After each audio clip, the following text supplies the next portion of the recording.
সবাইকে স্বাগতম। আজ আমি তোমাদের শোনাব এক অবাক করা সত্য ঘটনা, যা ঘটেছিল মহান সাহাবী আবু হুরাইরা রাদিয়াল্লাহু আনহু জীবনে। এই ঘটনার সূত্র সহিহ বুখারীতে, এবং এতে লুকিয়ে আছে এক অসাধারণ শিক্ষা, যা আমাদের সবাইকে শয়তানের ক্ষতি থেকে রক্ষা করতে পারে। গল্প শুরু। একবার রমজান মাসে নবী করিম সাহাবী আবু হুরাইরা কে বললেন, তুমি সৎকার খেজুর পাহারা দেবে। রাত গভীর, সবাই ঘুমিয়ে। হঠাৎ আবু হুরাইরা দেখলেন এক লোক চুপি চুপি এসে খেজুর নিচ্ছে। তিনি সাথে সাথে তাকে ধরে ফেললেন এবং বললেন, আমি তোমাকে রাসূলুল্লাহ এর কাছে নিয়ে যাব।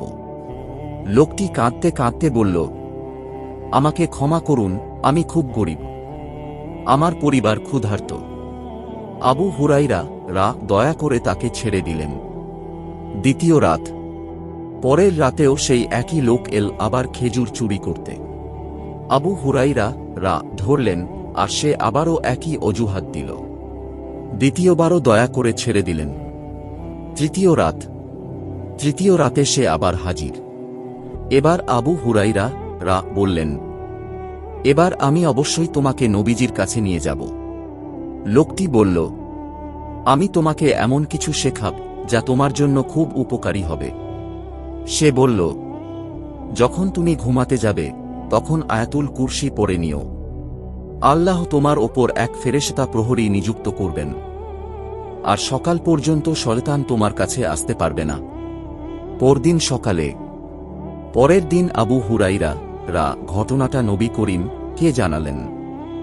নবী বললেন, সে তোমাকে সত্য কথা বলেছে, যদিও সে মিথ্যাবাদী।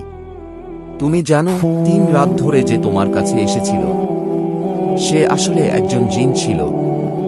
শেষ অংশ ওয়াসান। এই গল্প থেকে আমরা শিখি যে আয়াতুল কুরসি কত শক্তিশালী এক দোয়া।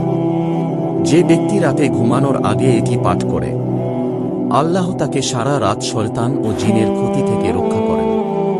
তাই বন্ধুরা, আজ থেকেই চেষ্টা করি প্রতিদিন রাতে ঘুমানোর আগে আয়াতুল কুরসি পাঠ করার অভ্যাস গড়ে তুলতে। যদি গল্পটি ভালো লাগে তাহলে ভিডিওটি লাইক, কমেন্ট ও শেয়ার করো।